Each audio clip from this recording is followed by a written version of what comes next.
senso del presepe che abbiamo fatto quest'anno è quello di una chiesa che sta al centro dell'intero spettacolo del presepe, e questa chiesa in cui nasce il Signore si apre in questo cammino sinodale che stiamo vivendo verso il sinodo sul tema della sinodalità, e in questo aprirsi quindi le statuine non sono rivolte verso il Signore al centro, sono rivolte verso gli uomini che hanno contemplato la natività del Signore e stanno idealmente tornando a casa in giro per il mondo per ascoltare il mondo e costruire. Abbiamo parafrasato questa frase del Vangelo di Luca, con i pastori che dicono andiamo a vedere questo avvenimento che il Signore ci ha fatto conoscere. Abbiamo voluto dare un senso più chiaro di andare nel mondo, proprio perché quest'anno vorremmo rivolgerci non ad Intra, ma vorremmo rivolgerci a tutti coloro che incontriamo, a tutti coloro che anche di qui passano, desiderosi di metterci in ascolto della vita delle persone e del loro cammino. Una stella che richiama l'importanza di un anno come questo di avere della luce nella nostra vita, della luce nelle situazioni che viviamo quotidianamente. Credo che mai come quest'anno il presepe sia un punto di riferimento e di richiamo per tante persone che nella fatica di questi tempi cercano una storia, un significato, un cammino che possa illuminare il proprio cammino, la propria storia.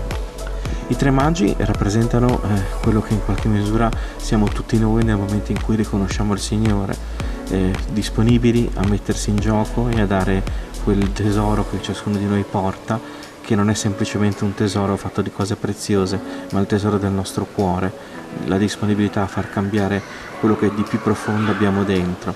Sono inginocchiati verso il Signore, lo stanno adorando e si stanno anche loro facendo trasformare dalla presenza di quel bambino. Abbiamo voluto mettere i bambini come unici contemplatori della grazia, sono gli unici che guardano il Signore, proprio per indicare che le loro ferite, tutto quello che noi abbiamo vissuto in tutti questi anni come Chiesa, dentro questo cammino di purificazione, ci ha insegnato che sono i testimoni privilegiati della grazia, che vanno sempre salvaguardati e curati.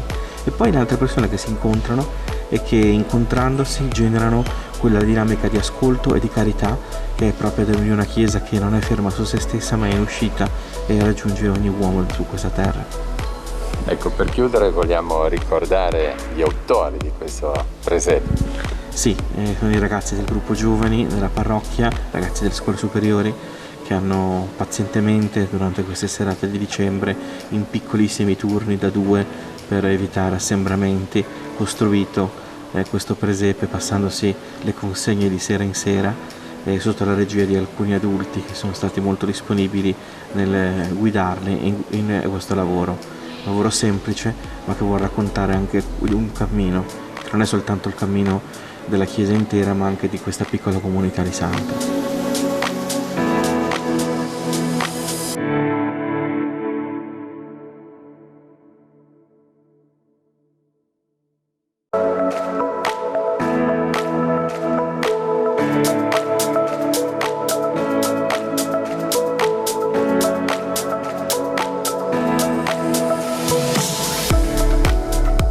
Quest'anno l'Arciconfraternita di Sant'Erasmo qua a Santa Margherita Ligure, grazie ai collaboratori e ai volontari che si sono prestati nella costruzione e nella realizzazione del presepe, ha visto come tematica Gesù, luce, faro, luce nell'universo. È proprio la tematica del Natale, la nascita del Messia, il tema quindi del Vangelo, l'attualità del Vangelo, anche ricordando le parole di Papa Francesco, il messaggio quindi evangelico nell'attualità a oltre 2000 anni di distanza da quell'evento. E come diciamo luce si è voluto portare la città di Genova come simbolo appunto nel presepe di quest'anno, la città di Genova nella sua antichità, diciamo pre-industrializzazione, seconda rivoluzione industriale, con la lanterna fino ad arrivare quindi ai forti e tutto ciò che era all'epoca, diciamo la Genova dell'epoca, ecco, con le bancarelle, i vari personaggi indicati appunto nel presepe dagli nostri artigiani.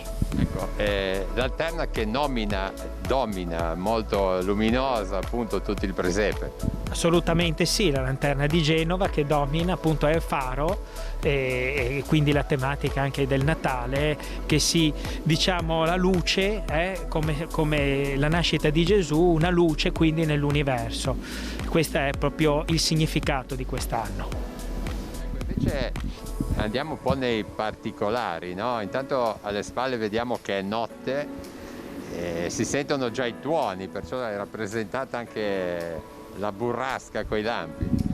Sì, diciamo che quest'anno il presepe ha come sfondo Genova con la bellissima lanterna che è stata fatta da un artigiano locale e che è praticamente identica all'originale. All'interno ci sono come sempre dei personaggi che sono personaggi meccanici e rappresentano pescatori, cioè siamo l'oratorio di Sant'Erasmo, protettore dei naviganti e dei pescatori, e c'è la Maria, la famosa Maria coi guanti, che è il personaggio che viene rappresentato nella famosa canzone della Lanterna d'Esena, le fetta a tre canti, Maria coi guanti lasciala passare, quindi è stato scelto quello. All'interno è stato rappresentato anche un piccolo riseux che è caratteristico delle chiese liguri, dei piazzali delle chiese liguri, e davanti a Maria ci sono degli elementi che contribuivano al pranzo di Natale, cioè quindi ci sono i famosi maccheroni di una volta, ci sia la frutta secca, mandarini, arance, tutto quello che veniva consumato nelle tavole natalizie dei genovesi. Non poteva mancare il pescivendolo, no? In primo piano con i pesci proprio sul tavolo, come qua sotto che c'è il mercato. Tutto quello che riguarda il pesce riguarda la nostra bella Liguria.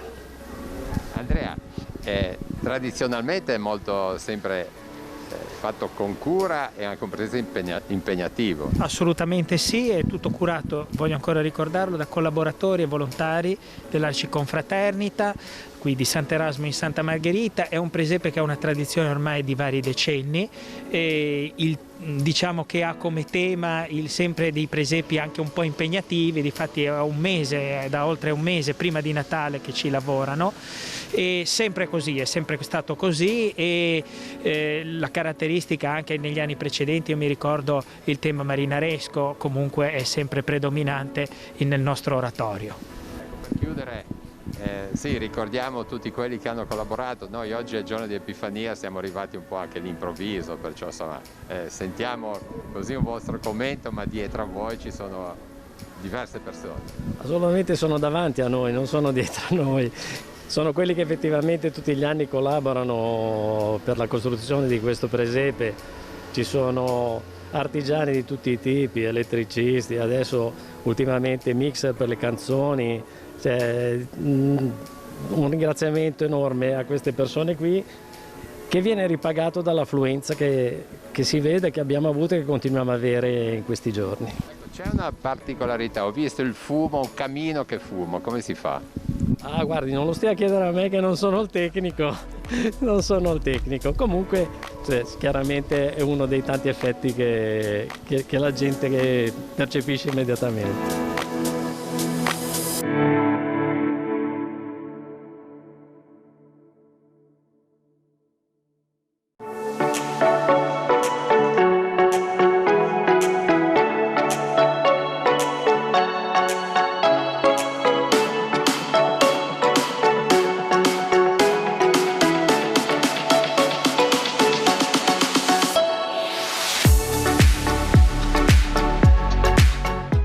Nadia, è finito tutto per l'edizione 2021, sicuramente faticosa più del solito, ma una buona riuscita. Sì, assolutamente, siamo stati molto contenti di poter riprendere la manifestazione finalmente a porte aperte, riaccogliere la gente in santuario sia per la visita ai presepi che per la premiazione. una grandissima soddisfazione, un po' di fatica per garantire le norme di sicurezza e l'organizzazione di tutto, però davvero veramente siamo molto soddisfatti.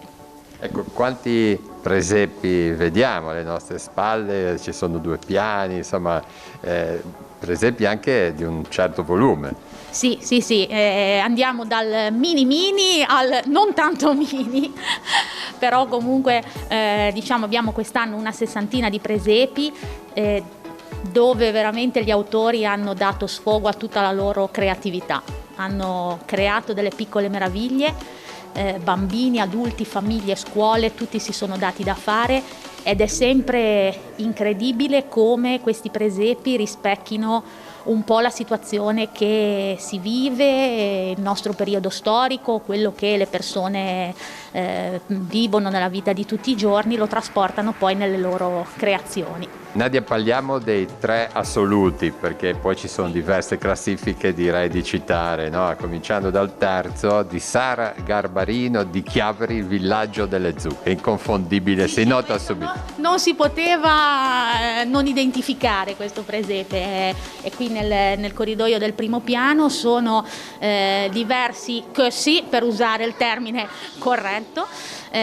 All'interno di ciascuno è stata realizzata una microscopica natività, addirittura abbiamo anche una zucca un po' più allungata dove le rappresentazioni sono ancora più piccole, quindi veramente un capolavoro di arte. Poi andiamo a Genova, un borgo marinaro, Leardo Traverso. Leardo Traverso è uno storico partecipante del nostro concorso e ogni volta ci regala degli scorci meravigliosi con i suoi presepi. Quest'anno è questo borgo marinaro con le case, i pescatori, la spiaggia, le barche, quindi la natività di Gesù calata proprio nella nostra terra. E poi il primo premio quest'anno va a Recco con Massimo Antolo, un piccolo mondo autentico. Sì, anche lì uno scorcio di un borgo meraviglioso, curato nei minimi particolari sia all'esterno che all'interno delle case. Veramente ogni volta che si osserva questo presepe si scoprono particolari maggiori.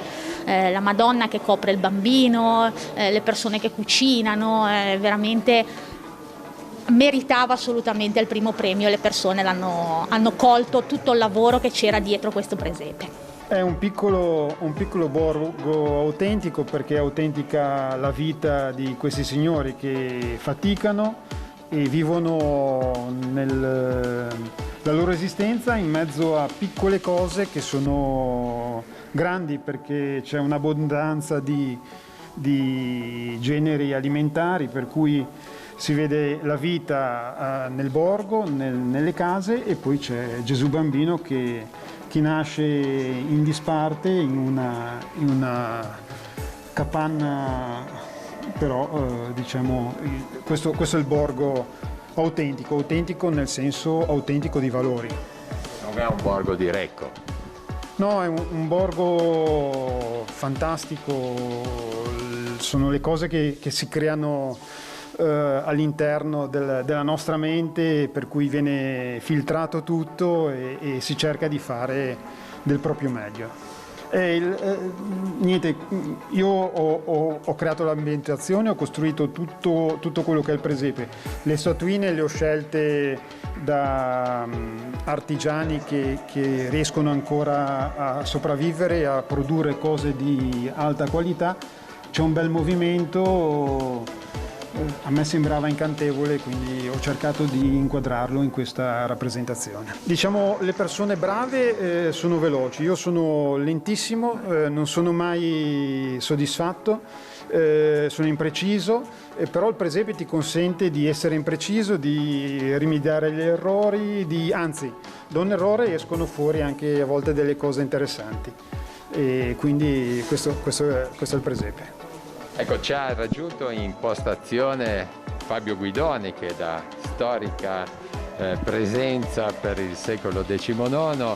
Fabio, direi anche quest'anno una bella manifestazione, abbiamo sentito appena Massimo che è risultato primo, molto modesto, no?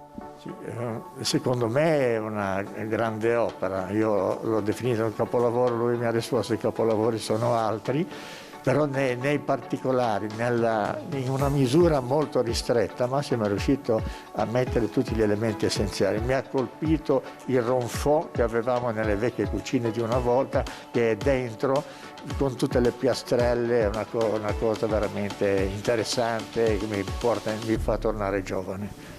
Mi ha parlato del primo, ma ci sono tanti presepi, mini e non solo quest'anno. Che idea ti sei fatta? Direi complimenti a tutti. Soprattutto l'importante è stato ripartire dopo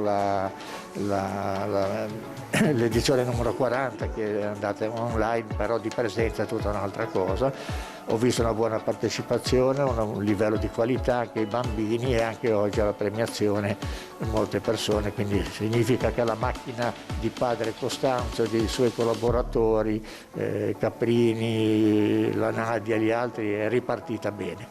Tra l'altro una premiazione in musica, insomma, alternata a diversi gruppi ha reso piacevole, no? Questo pomeriggio per l'Epifania tradizionalmente. Esatto, con la partecipazione dei ragazzi della Filarmonica di Sessi e Levante, con la scuola Pucciarelli di Lavagna e poi anche soprano Chiara Bisso di Recco. Direi che il quadro è completo e è stato molto bello. Bene, grazie Fabio Guidona, che abbiamo visto l'articolo sul 19º. Salutiamo Massimo da Recco, ancora complimenti. Grazie a tutti. Grazie a tutti, grazie a tutti quelli che hanno votato il mio lavoretto. Bene, allora ancora per questa edizione si può dare di più, abbiamo visto alcuni presepi, abbiamo finito qua a Chiavari e ci rivedremo la prossima settimana, credo ancora con altri presepi.